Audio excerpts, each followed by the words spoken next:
வணக்கம். ஆகாஷவாணி.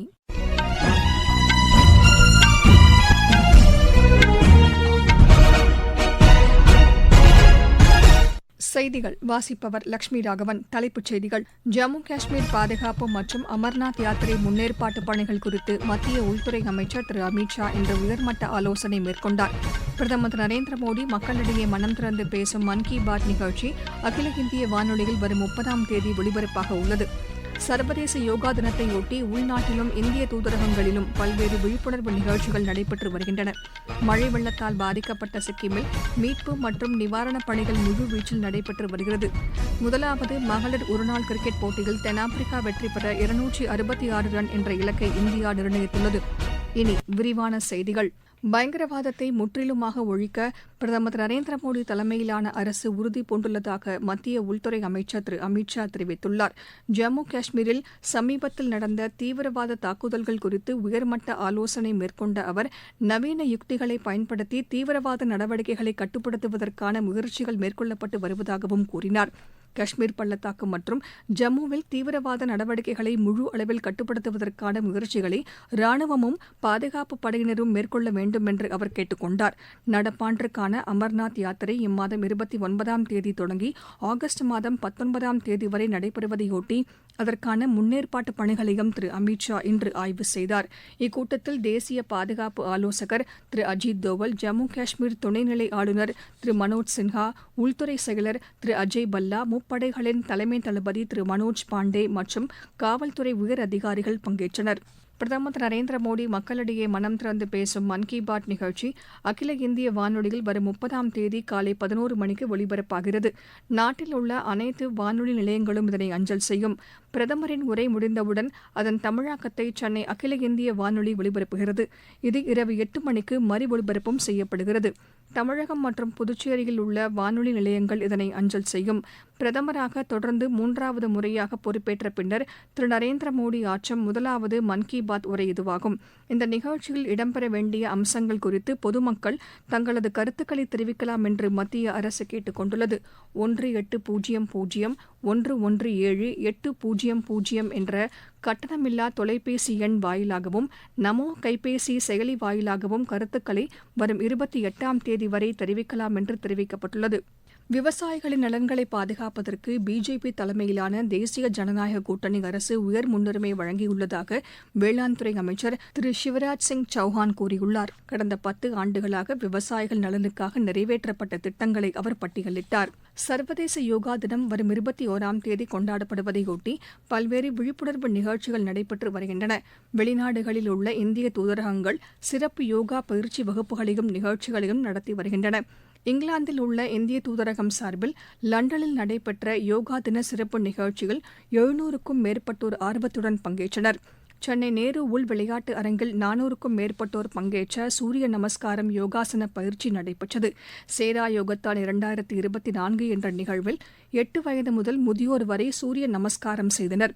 இதுகுறித்து இந்திய யோகா சங்க செயலாளர் திரு இளங்கோவன் பேசுகையில், இந்த சூரிய நமஸ்காரம் உலகம் முழுவதிலும் பிரபலமடைந்துள்ளதாக தெரிவித்தார்.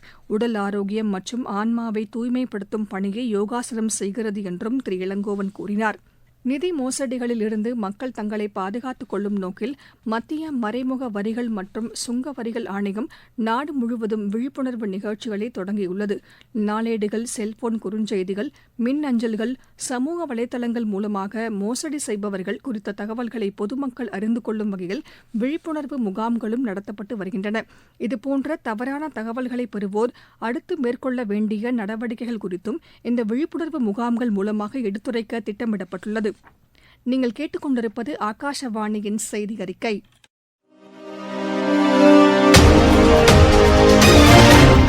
புதிய குற்றவியல் சட்டங்கள், பாரதிய நியாய சங்கீதா, பாரதிய நகரிக் சுரக்ஷா, பாரதிய சாக்ஷிய அதிநியம் என்ற இந்த புதிய சட்டங்கள் அடுத்த மாதம் 1ஆம் தேதி முதல் செயல்பாட்டுக்கு வருகின்றன.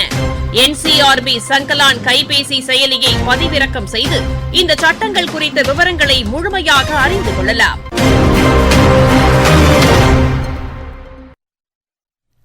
மழை வெள்ளத்தால் பாதிக்கப்பட்ட சிக்கிமில் மீட்பு மற்றும் நிவாரணப் பணிகள் முழுவீச்சில் நடைபெற்று வருகிறது. மன்கன் மாவட்டத்தில் அதிக அளவில் பாதிப்பு ஏற்பட்டுள்ள பகுதிகளை மாநில அமைச்சர் திரு பின்சோ லெப்சா பார்வையிட்டார். மாநில மற்றும் மாவட்ட அளவிலான உயரதிகாரிகளும் பாதிக்கப்பட்ட பகுதிகளுக்கு சென்று தேவையான நிவாரண உதவிகளை மேற்கொண்டனர். வீடுகளை இழந்த மக்கள் பாதுகாப்பான இடங்களில் தங்க வைக்கப்பட்டுள்ளனர்.